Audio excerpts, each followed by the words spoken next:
2028 में मध्य प्रदेश के उज्जैन में जो सहस्त्र है महाकुंभ है वह होने जा रहा है। इसके लिए मध्य प्रदेश सरकार है वो जमीन अधिग्रहण वो कर रही है, लेकिन किसान लगातार इसका विरोध कर रहे हैं। अखिल भारतीय जो किसान संघ है वो इसका लगातार उन्हें मुख्यमंत्री को भी पत्र लिखा है, सरकार को भी पत्र लिखा। वो हमारे साथ राघवेंद्र पटेल मौजूद हैं, भारतीय किसान संघ के अखिल भारतीय प्रचार प्रमुख हैं।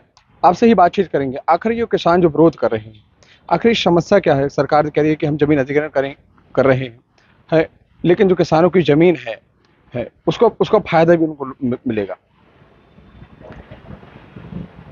आपको बता दें कि सिंहस्थ कोई पहली बार नहीं हो रहा है।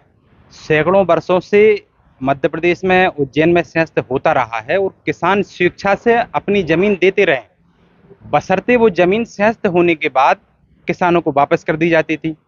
अभी वर्तमान में जो विवाद का कारण है कि सरकार एक लैंड पुलिंग एक्ट करके एक कानून लेकर आई है, जिसमें सरकार का कहना है कि हम किसानों की जमीन अधिग्रहित करेंगे, जो कि सिंहस्थ में जैसे कि अभी 2300 हेक्टेयर जमीन उसमें अधिग्रहित की जानी है, यानी लगभग 12,000 बीघा, और उससे लगभग 5 से 10,000 किसान परिवार हैं जो प्रभावित होने वाले हैं।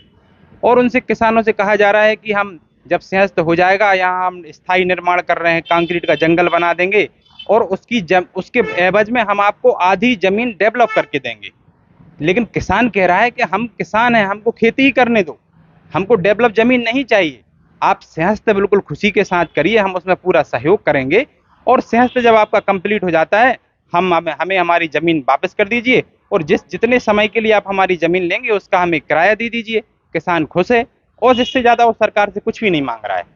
तो इसको लेकर के आपने सबसे पहले मुख्यमंत्री को पत्र लिखा था, इसके बाद आपने सरकार को भी लिखा है, केंद्र सरकार को भी। आखिर समस्या कहाँ आ रही है इसको लेकर?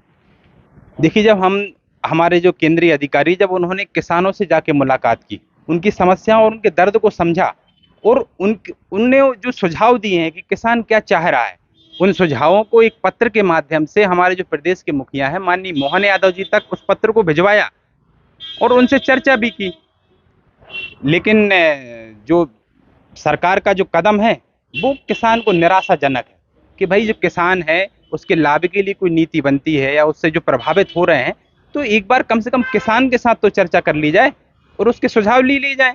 किसान आपके यदि उसको लगेगा, यदि वो संतुष्ट होता है कि आपकी जो योजना और नीति किसान के साथ हैं, तो वो आपका सहभागी बनेगा। मुझे लगता है संवादहीनता का दौर चल रहा है और किसान को अनावश्यक वहाँ परेशान किया जा रहा है और भय का वातावरण बनाया जा रहा है। आपने जो पत्र लिखा है उसमें क्या क्या मांगे की हैं आप लोगों ने? उसमें हमारी प्रमुख मांग है और वो किसानों की मांग है। हमारे उज्जैन के जो प्रभावित किसान हैं उनकी मांग है कि हमारी जो खेती, उपजाऊ खेती है, उस पर स्थायी कंस्ट्रक्शन ना किया जाए।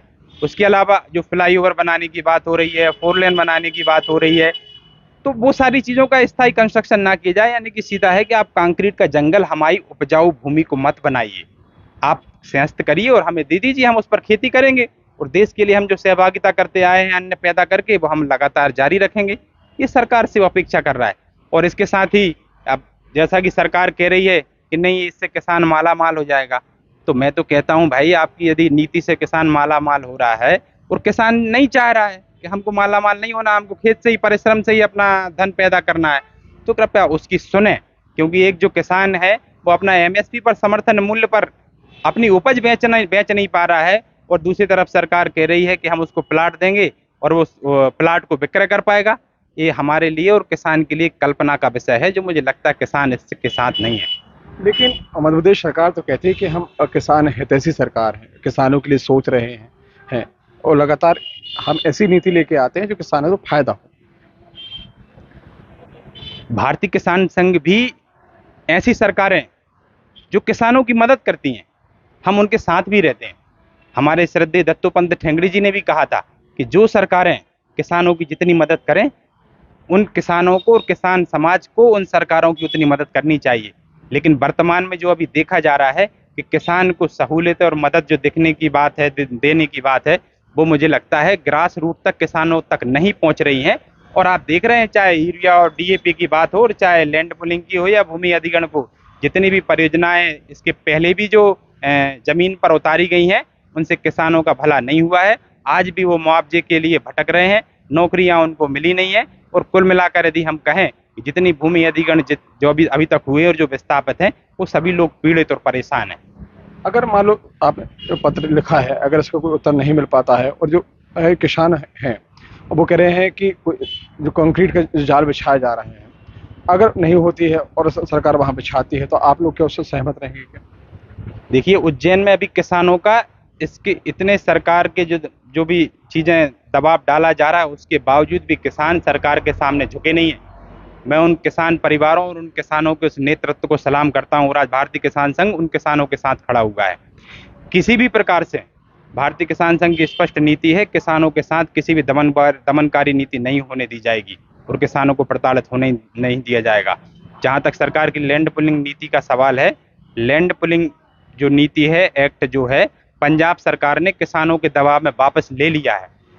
उसी प्रकार से हमारा भी सरकार से आग्रह है कि किसान को आंदोलन के लिए मजबूर ना करें और किसान के साथ सलाह सुझाव और समझौता और संवाद के साथ काम करें, तो किसान भी सरकार को सहयोग करेगा। तो ये थे भारतीय किसान संघ के प्रचार प्रमुख हैं राघवन पटेल, जिनका साफ कहना है कि वह जो है किसानों के साथ खड़े हुए हैं और किसान जो एक्ट लेकर आ रही है, कहीं ना कहीं वो उसका भी विरोध कर रहे हैं। शिव चौबे, टीवी 9 भारतवर्ष, जबलपुर, मध्य प्रदेश।